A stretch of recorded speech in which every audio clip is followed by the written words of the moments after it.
त्यांनी मला शिव्या दिल्यानंतर त्याचे जे रिलेटिव्ह होते ना, मी त्यांना बोलली की हा तुमच्या सोबत आहे का, ह्याला मॅनर्स नाहीयेत का बोलायचे, तर त्याला एवढा राग आला, त्यांनी माझ्या छातीत लाथा मारली.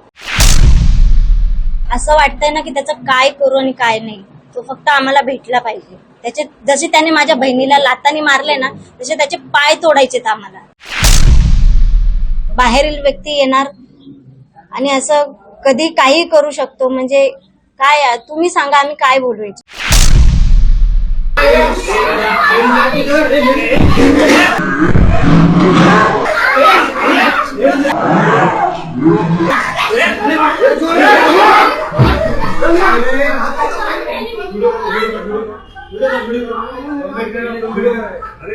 नेमकं तिथे काय घडलं होतं, काय झालं होतं, ही तरुणी त्याला काय बोलली होती, त्याने का मारहाण केली, हे सगळं जाणून घेण्याकरता ती स्वतः मुलगी आहे ती आपल्यासोबत आहे. ताई, पहिले तुझं नाव सांग आणि तू कुठे काम करत होती, प्रकार काय घडला तिथे? माझं नाव सोनाली प्रदीप कळासरे. मी श्री बाल चिकित्सालय क्लिनिकमध्ये रिसेप्शन म्हणून जॉबला आहे. आमचा क्लिनिक ओपन करायचा 6चा टायमिंग आहे. तर त्यावेळेस पेशंट आले, तर अनन्या झा म्हणून एक पेशंट तिकडे आले. तर त्यांनी मला विचारलं की किती वाजेपर्यंत डॉक्टर येतात. मी त्यांना सांगितलं 6:30 पर्यंत डॉक्टर येतात. तोपर्यंत ते बसले होते. 4-5 पेशंटही होते त्यांच्यासोबत. तर तो जो व्यक्ती आहे ज्यांनी माझ्यावर मारहाण केली, गोकुळ जामून असं आम्हाला त्याचं नाव समजलेलं आहे. तर त्या पेशंटला आतमध्ये जायची एवढी घाई होती. डॉक्टर आल्यानंतर सरांनी मला सांगितलं की मॅडम जरा पेशंट थांबवा, मला जरा बोलायचं आहे एमआरसी. तर तो पेशंट आतमध्ये जायला एवढी घाई करत होता. मी त्याला थांबवलं की सर तुमचा नंबर नाहीये, नंबर यायला तू काय बोललीस त्याला तिथं, काय बोललीस जेणेकरून त्याला एवढा राग आला? मी त्याला एवढंच बोलले की म्हणजे तू आतमध्ये नको जाऊ. त्यांनी मला शिव्या दिल्यानंतर त्याचे जे रिलेटिव्ह होते ना, मी त्यांना बोलली की हा तुमच्या सोबत आहे का, ह्याला मॅनर्स नाहीयेत का बोलायचे, तर त्याला एवढा राग आला, त्यांनी माझ्या छातीत लाथा मारून त्यांनी मला केस पकडून वडत दरवाजापर्यंत नेलं. तिकडे बरेच लोक होते, आम्ही पाहिल्या व्हिडिओमध्ये. जर ते लोकांनी त्याला पकडला नसता तर त्यांनी अजून माझा जीव गेला असता तिकडे, त्यांनी जर त्याला पकडलं नसतं तर. सुरुवातीपासून जेव्हा तो आला होता तेव्हा तो आक्रमक दिसत होता, कारण तो व्हिडिओमध्ये पाहतोय की आलेला डायरेक्ट डॉक्टरच्या केबिनमध्ये घुसायची तो वाटतच होता तसं. म्हणजे त्याला एवढी घाई होती आतमध्ये जायची की तो पेशंट पण बघत नव्हता. त्याला एवढं आतमध्ये जायची घाई होती, तो थांबतच नव्हता. त्याला एवढं बोललं तुमचा नंबर नाही, तरी पण तो बोलतोय कोण आहे पेशंट, त्यांना बाहेर काढू होतो. तो एवढं सुद्धा बोलला. सोनाली आहे, तिच्या 2 बहिणी आहेत आणि एक भाऊ, असा चौघांचा त्यांचा परिवार आहे. आई वडिलांचं निधन झालेलं आहे. तिघी बहिणी ज्या आहेत त्या काम करून स्वतःचा उदरनिर्वाह करतात. ताई, बहिणीला मारहाण झालेली आहे. व्हिडिओ पाहून तळपायच्या मस्तकाला जाते. असं वाटतंय ना की त्याचं काय करू आणि काय नाही, तो फक्त आम्हाला भेटला पाहिजे. त्याचे जसे त्याने माझ्या बहिणीला लातानी मारले ना, तसे त्याचे पाय तोडायचेत आम्हाला. शेवटी बहीण कामाला जाते, तुम्ही कामाला जातात, कारण घर कसं तरी चालवायचं आहे. आई वडील आई वडील कधी वारले काय?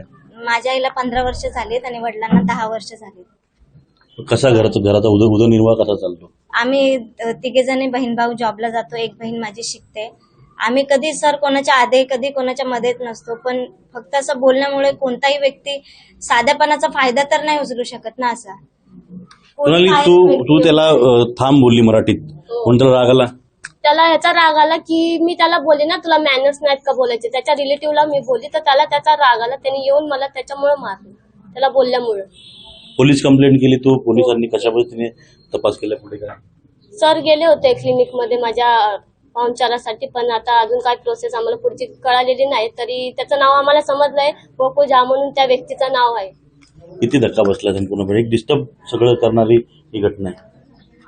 काय बोलू शकत नाही सर आम्ही याच्याबद्दल. बाहेरील व्यक्ती येणार आणि असं कधी काही करू शकतो, म्हणजे काय तुम्ही सांगा, आम्ही काय बोलवायचं. ज्या पद्धतीनं बहिणीला मारहाण केली, तुमची आता पोलिसांकडे किंवा सरकारकडे काय मागण्याचं? तो व्यक्ती आम्हाला पाहिजे, आमच्या समोर हवाय तो व्यक्ती, बस. ते तू किती शिकते? माझी आता 12th झाली. नर्सिंग करायचंय आता, सध्या घरी आहे. हे सगळं प्रकरण घडलं आज माझ्या बहिणीसोबत झाल्यानंतर कोणासोबत होईल, त्याच्या आधी त्याचं काहीतरी करा. त्या समोर आणून द्या, नाही तर तुम्ही करा, त्याचं काय करायचंय पण करा. त्याचं सोशल मीडियावरती त्याचा जो प्रोफाईल त्यावर मी पाहिलं की त्याच्या हातात तलवार वगैरे आहेत, फोटो आहेत. हो सर, आम्हाला पण कळलं की तो म्हणजे खूप वेगळ्या लाईन मधला आहे, त्यामुळे आम्हाला थोडी भीती वाटते या गोष्टीची की तो खूप वेगळ्या ह्याच्यामधला आहे. काही दिवसाआधी आम्ही असं पण ऐकलेलं त्याच्यावर काही गुन्हा पण दाखल होता, पण आता आम्हाला पूर्ण माहिती नाही याच्याबद्दल. आम्हाला फक्त माहिती मिळाली याच्याबद्दल. खरं तर विशाल 24 तास उलटून देखील पोलिसांच्या तो हाती लागलेला नाही. पोलिसांनी वेगवेगळ्या टीम बनवलेल्या आहेत आणि यावरूनच कळतं की तो किती सराईत आहे किंवा तो कशा रीतीनं कुठल्या मनोवृत्तीचा आहे. ताई, तुमचं नाव सांगा आणि ज्या पद्धतीनं आता तुम्ही घर चालवताय सगळं, हे सगळं ही घटना घडली आहे आणि एक कुठेतरी मानसिक ताण किंवा मानसिक धक्का बसलेला आहे. काय सर, त्याच वेळेस माझी अशी सिच्युएशन होती की मी काय करू. मी माझ्या जॉबवरून अक्षरशः पळत आली तिकडनं. तिचा श्वास थांबला होता. त्यावेळेस तिला काय झालं असतं तर एकदम मी कसं घर चालवते आम्हाला आमचं माहितीये. सोनाली, तुला मारहाण झाली, तो मुलगा, त्याची ओळख पटलेली. आता तुझी काय मागणी असेल की त्याला काय शासन व्हावं? ज्या पद्धतीने त्याला मला मारलंय ना, त्याच पद्धतीने आम्हाला त्याला मारायचं. तुम्ही त्याला आमच्या समोर घेऊन या, नाही तर तुम्ही तरी काय सजा द्या त्याला. कारण माझ्यासोबत जे घडलंय ना, ते दुसऱ्या कोणत्याच पोलीस सोबत नको घडायला. त्याचा भरोसा नाही तो कधी काय करेल, कारण तो लयच रागीट दिसत होता तो व्यक्ती मला.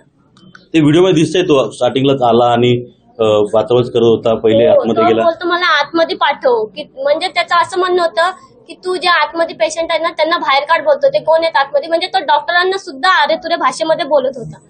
आणि मग त्याच्यानंतर मी त्याला एवढंच फक्त बोलली की तू अरे तुरेची भाषा का वापरतोय. तर त्यांनी मला आई बहिणीवरनं शिव्या दिल्या.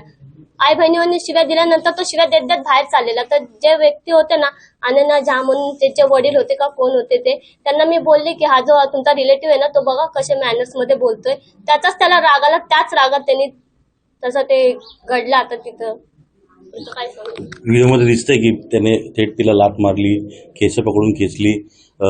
जर तिथे बाकीचे काही लोक नसतील त्याने त्याला पकडला नसता. अर्थात जशी ताई बोलली की त्याने पुढे आणखीन काही इजा जी आहे ती सोनालीला पोहोचवली असते. जो गोकुळ जे आहे तो कल्याणच्याच परिसरामध्ये राहतो. पिसवली आडवली या भागामध्ये कुठं राहतो अशी माहिती मिळालेली. पोलीस त्याच्या काल घरी देखील गेले होते, आज सकाळी देखील गेलेले होते. अजून तो सापडलेला नाही आहे. त्याचा शोध सुरू आहे. विनयभंग करणे, अश्लील कृत्य करणे, मारहाण करणे, लज्जा उत्पन्न करणे असे विविध प्रकारचे गुन्हे जे आहेत ते पोलिसांनी दाखल केलेले आहेत. स्वतः DCP अतुल झेंडे जे आहेत या प्रकरणी लक्ष घालत आहेत आणि त्यांच्या देखरेखीखाली सगळा हा तपास सुरू आहे. पोलिसांनी महिलांची देखील एक टीम बनवलेली आहे जेणेकरून हे संपूर्ण कुटुंब जे आहे त्यांची सतत विचारपूस करणं किंवा त्यांना काही आणखी माहिती मिळते का किंवा त्यांच्यापर्यंत कोण येते का. कारण जी विकृती त्या मुलाची दिसते, तिला मारहाण करतोय आणि तो अजून लपून बसलेला आहे, याचा अर्थ तो जो गोकुळ झा आहे हा नक्कीच एक सराईत माइंडसेटचा असावा किंवा एक त्या पद्धतीचा असावा.